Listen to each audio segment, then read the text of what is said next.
Mapagpalang pagbati po sa inyong lahat.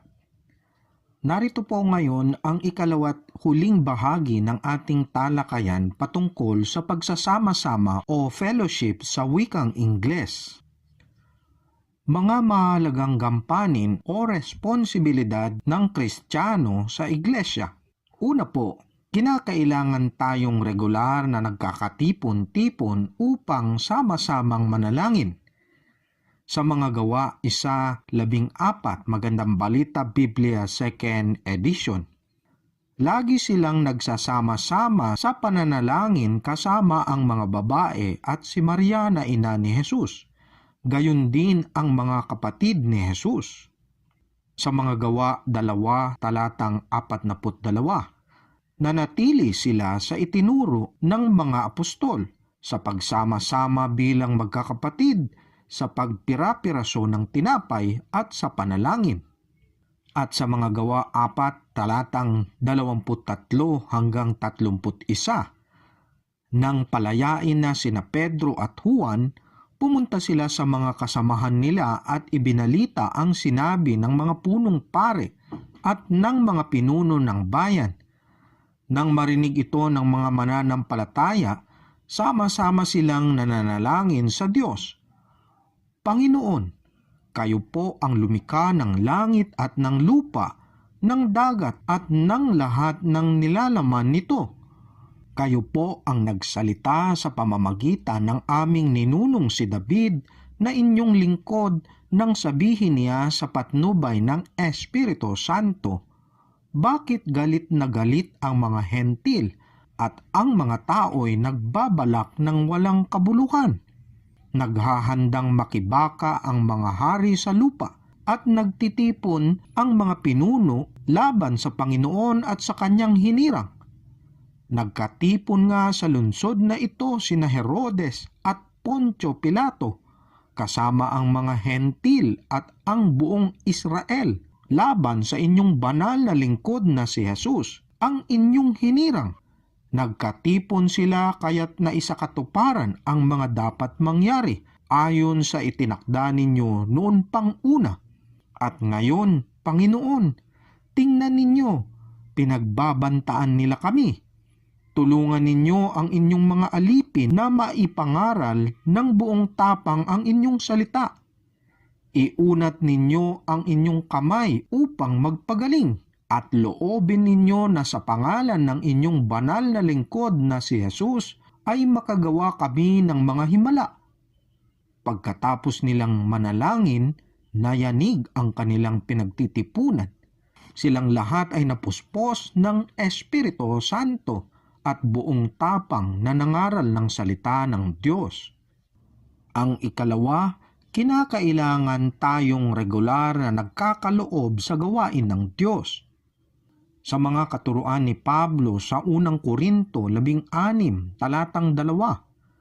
tuwing unang araw ng Sanlinggo, ang bawat isa ay maglaan ng bahagi ng kanyang kinikita at ipunin iyon upang huwag nang manghingi pa ng tulong pagpunta ko riyan.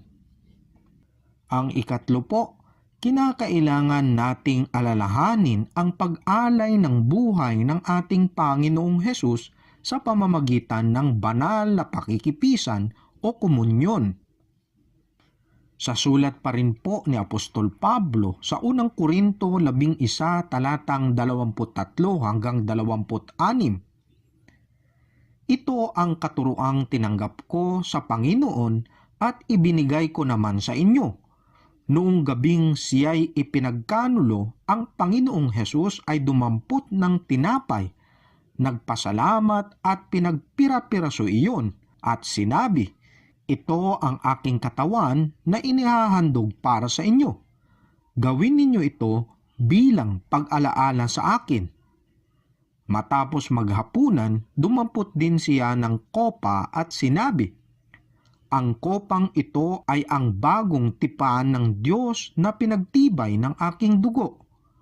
Tuwing iinumin ninyo ito, gawin ninyo bilang pag-aalaala sa akin, sapagkat tuwing kakain kayo ng tinapay na ito at iinom sa kopang ito, Ipinapahayag ninyo ang kamatayan ng Panginoon hanggang sa kanyang muling pagparito.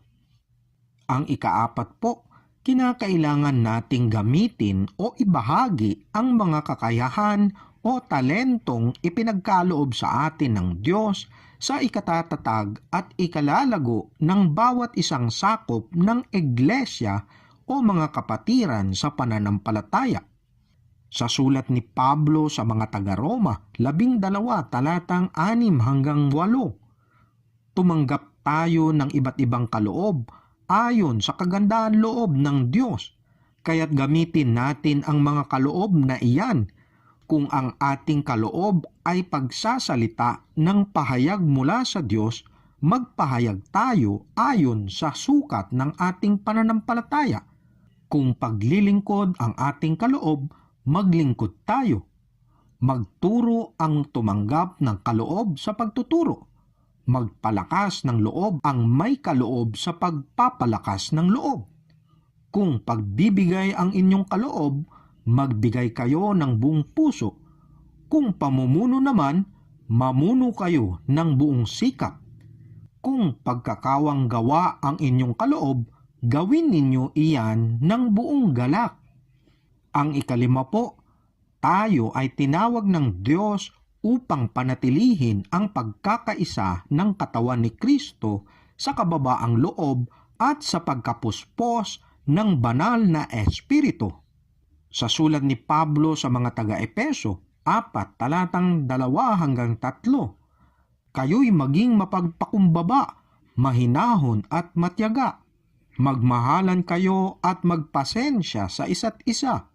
Sikapin ninyong mapanatili ang pagkakaisa na kaloob ng Espiritu sa pamamagitan ng kapayapaang nagbubuklod sa inyo. At ang ika-6 po, kinakailangan na tayo ay tunay na nagkakaisa sa ating pagsasama-sama at sa pagiging isa sa ating mga kaisipan at mga adhikain. Sa sulat ni Apostol Pablo sa unang Korinto 1, talatang 10, mga kapatid, ako'y nakikiusap sa inyo sa pangalan ng ating Panginoong Hesukristo, magkaisa kayo at huwag magkabahabahagi, maging sa isipan at maging sa layunin. Hindi ito nangangahulugan na tayo ay walang pagsasalungat sa ating mga kaisipan. Bagkus, hindi natin pinahihintulutan ang ating mga pagkakaiba-iba upang tayo ay magkahati-hati sa ating mga hanay. Wika nga po ni Billy Graham, each Christian should select his church because he is convinced that within its particular structure, he will find the greatest opportunities for spiritual growth, the greatest satisfaction for his human needs, and the greatest chance to be of helpful service to those around him. Mga pagsasabuhay, regular na dumalo sa pananambahan, pumili ng iglesia o pagtitipon ng mga mananampalataya kung saan ikaw ay may pagkakataon upang lubago sa iyong pananampalataya at maging kagamit-gamit sa gawain ni Kristo. Hindi lamang dahil ito ay nakakapagdulot ng kagaanan sa iyong pakiramdam o dili kaya'y malapit sa lugar na iyong tinitirahan.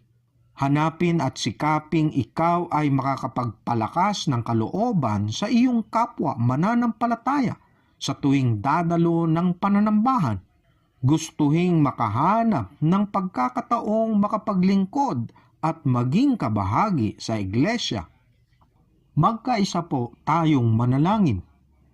O aming makapangyarihan at dakilang Diyos, mulit-muli maraming salamat po sa inyong ipinagkaloob na pagkakataon upang patuloy lamang naming maunawaan ang kahalagahan ng aming pagsasama-sama at pagtitipon-tipon sa inyong ngalan. Siya nawa pong ang bawat isa sa amin ay regular na nagkakatipon-tipon upang kami ay sama-samang manalangin. Siya nawa pong kami ay hindi nakakalimot sa pagbibigay ng aming mga kaloob at pagbalik ng inyong ikapo para sa inyong mga gawain. Siya nawang alalahanin namin ang inyong pagsasakripisyo at pag-alay ng inyong buhay sa pamamagitan ng banal na pakikipisan o ng aming pagkomunyon. Siya naway kami ay maging kagamit-gamit sa inyong ubasan at ibahagi ang aming mga angking kakayanan at talento sa ikatatatag at ikalalago ng bawat isang sakop ng aming mga kapatiran o kapwa mananampalataya. Siya naway napapanatili namin ang pagkakaisa sa kababaang loob at sa pagkapuspos ng banal na Espiritu. Siya naway tunay kaming nagkakaisa sa aming mga pagsasama-sama at pagiging isa sa aming mga kaisipan at mga adhikain, lalong-lalo na sa pagsasakatuparan ng inyong layunin sa aming mga buhay, na marahil sa kabila man ng aming pagkakaiba-iba, hindi namin ito pinahihintulutan na kami ay magkahati-hati sa aming mga hanay.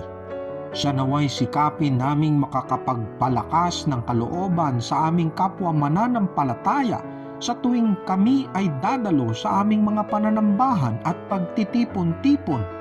Mas gustuhin naming makahanap ng pagkakataon upang makapaglingkod at maging kabahagi ng katawan ni Kristo.